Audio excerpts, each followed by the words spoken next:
আপনাদের একবেলা ছুটি আছে, চলুন আপনাদের ঘুরিয়ে আনি লাইরি বাবার আশ্রম থেকে। এই লাইরি বাবার আশ্রমটি হলো ব্যান্ডেল রাজহাট মোড়ের কাছে। আপনারা যেখান থেকেই আসুন না কেন, প্রথমে আপনাদের আসতে হবে ব্যান্ডেল থেকে পোলবার অটো টেকার সব কিছুই আছে। আপনারা আসবেন রাজহাট স্কুলের কাছে এবং সেখান থেকে হাঁটা পথে 10 মিনিট। এখানে আসার সবথেকে ভালো উপায় হলো কোনো গাড়ি বুক করে আসা, আর নিজস্ব বাইক থাকলে তো কোনো কথাই নেই। গাড়ি বুক করে আসলে একদম আপনারা লাইরি বাবার আশ্রমের সামনে আসতে পারবেন, আর এখানে গাড়ি রাখার সুবন্দোবস্ত আছে। আপনারা যদি গাড়ি করে আসেন তাহলে গাড়িতেই আপনারা জুতো রেখে যেতে পারবেন, আর যদি গাড়ি বুক করে না আসেন তাহলে আপনারা জুতো রাখার আলাদাভাবে জায়গা পেয়ে যাবেন। এই আশ্রমটি একটি শান্তশিষ্ট নিরিবিলি একটি গ্রামের মধ্যে, যেখানে সব সময় নিস্তব্ধতা বিরাজ করে। এই আশ্রমে ঢোকার জন্য কোনো এন্ট্রি ফি নেই, তবে হ্যাঁ অবশ্যই টাইম আছে। সকালবেলা 10টা থেকে 12টা পর্যন্ত খোলা থাকে, আর বিকেলবেলা 4টে থেকে 6টা পর্যন্ত খোলা থাকে। আপনারা এই টাইম বুঝে আসতে চেষ্টা করবেন, না হলে আপনাদের বাইরে অনেকক্ষণ অপেক্ষা করতে হতে পারে। আশ্রমটি এমনই একটা জায়গায় যেখানে সব সময় শান্ত নিস্তব্ধতা বিরাজ করে। ঈশ্বরের অশেষ আশীর্বাদে এবং শ্রী গুরুদেবের মঙ্গলাশীর্ষে আধ্যাত্মিকতা মণ্ডিত ঐতিহাসিক চাওয়া পাওয়া সর্বদা পূর্ণতা পেয়েছে। পূর্ণতা প্রাপ্তি সেখানে যেখানে আধার তৃপ্ত হয় ঠিক বাসনা থেকে, কিন্তু সেই তৃপ্ততা নিয়ে আসে আমাদের মোভোগের শৃঙ্খলে। এই শৃঙ্খলমোচনের কারণেই আমাদের প্রয়োজন হয় আধার শুদ্ধ করতে। এই আধার শুদ্ধিকরণ যিনি বা যার দ্বারা সম্পন্ন হয় তিনিই সদ্গুরু। আম্রকুঞ্জ বেষ্টিত এই মূলভূমির উন্নয়ন শুরু হয়েছিল 2002 সাল থেকে। শ্রী গুরু আশিসে তা আজ পূর্ণতা প্রাপ্ত হয়েছে। শ্রী গুরুদেবের প্রতি শ্রদ্ধা নিবেদনার্থেই এই আধারালয় মন্দিরের অবতারণা।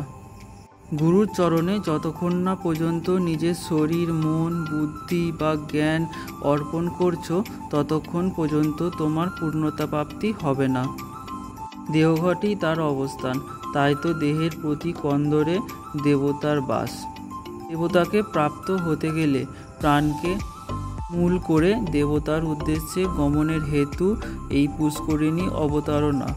আর এই পুষ্করিণীর অন্দরেই রয়েছে পরমেশ্বর মহাদেব জলেশ্বর। এই জলেশ্বরের রূপক রূপটি আধারের অভ্যন্তরে নর্মদেশ্বর নামে প্রতিষ্ঠিত। গুরুই পারেন সেই অন্দরের লুকায়িত তত্ত্বকে সম্মুখে জাগরিত করতে এবং চেতনা ও বুদ্ধিকে শুদ্ধ ও সত্য করতে। আধারালয় নামের তাৎপর্য সেখানে যেখানে একটি শরীর, মন ও জ্ঞান জীবাত্মাকে পরমাত্মার রূপান্তরিত করতে সক্ষম। তাই বাইরের চাকচিক্য সবই শরীরের রূপান্তর। অন্দরে দেবতার অবস্থান, তাই সেখানে চাকচিক্যের অভাব। সেখানে শুধুই ঈশ্বর। যেখানে পূর্ণতা সেখানে ভগবান।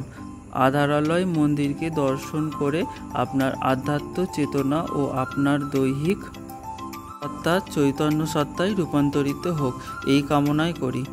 দেখেছেন, আপনাদের সাথে কথা বলতে বলতে কত ভেতরে চলে এসেছি। চলুন এবার একদম মূল মন্দিরে চলে যাই। এই যে মন্দিরে ঢোকার আগে আমার রাধা কৃষ্ণ আর দোলনায় বসে দোল খাচ্ছে। ওই যে দেখতে পাচ্ছেন মন্দিরটা কত সুন্দর, দু চোখ ভরে দেখতে ইচ্ছা করে যখনই যাই এই মন্দিরটা।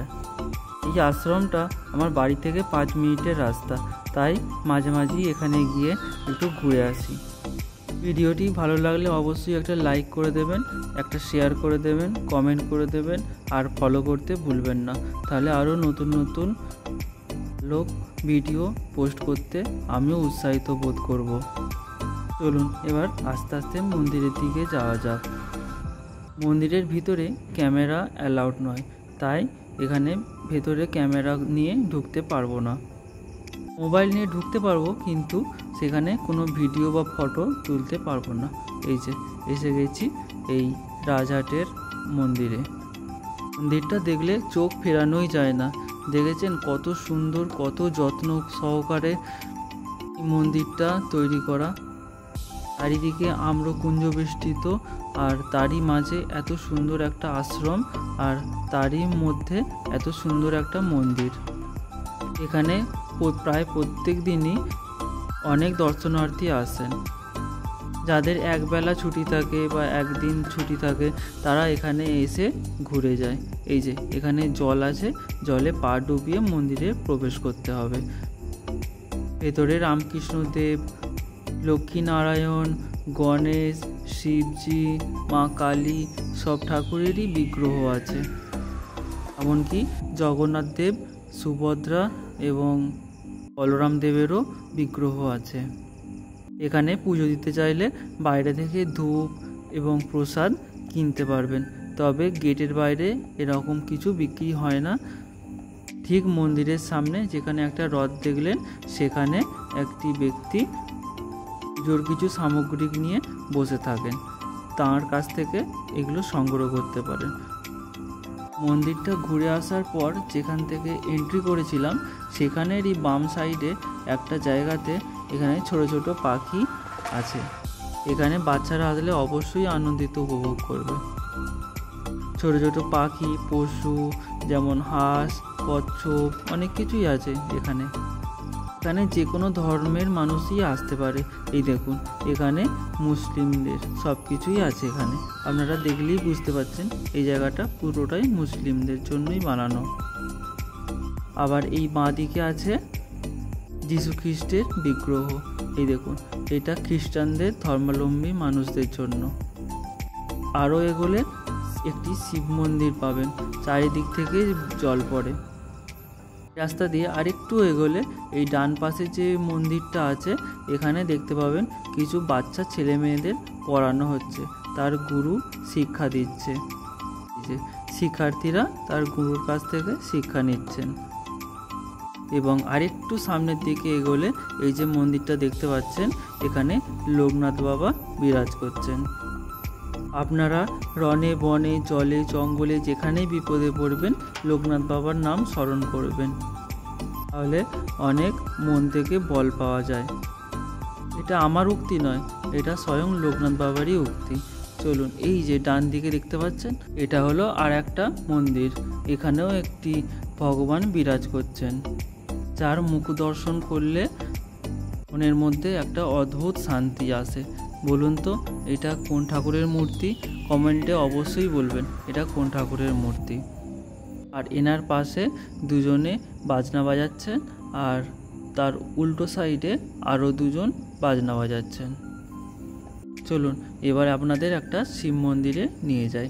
এই শিব মন্দিরের চারি সাইড থেকে একটা জলের ধারা প্রবাহিত হয় সব সময়। হর হর মহাদেব বলতে ভুলবেন না। দেখুন এখানে বাবা যেন কৈলাস থেকে স্বয়ং নিজে নেমে এসে ধ্যানে মগ্ন হয়ে আছেন। চলুন মহাদেবকে একবার প্রদক্ষিণ করে নিই। মহাদেবকে প্রদক্ষিণ করার জন্য এরকম চারিদিকে একটা গোল যাওয়ার জায়গা আছে প্রদক্ষিণ করার জন্য। চলুন প্রদক্ষিণ করে এবার আস্তে আস্তে বাইরের দিকে যাই। এখানেও চাইলে আপনারা পুজো দিতে পারেন। এখানেও সব সময় একটা পুরোহিত থাকেন, তাদের পুজো দিতে ইচ্ছা হয় তারা এখানে পুজো দেয়। এই যে দেখতে পাচ্ছেন এই গেটটা দিয়ে আমি প্রথমে ঢুকেছিলাম, আর ঠিক তার পাশ থেকেই আমি আবার বেরিয়ে যাচ্ছি। এই যে এটা হলো বেরাবার গেট। তবে সন্ধ্যের পর এই আশ্রমের চিত্র একটু পাল্টে যায় চারিদিকে রং বেরঙের আলোর জন্য। ভিডিওটা প্রথম থেকে লাস্ট পর্যন্ত দেখার জন্য ধন্যবাদ। ভালো লাগলে লাইক, শেয়ার, ফলো করে দিতে ভুলবেন না।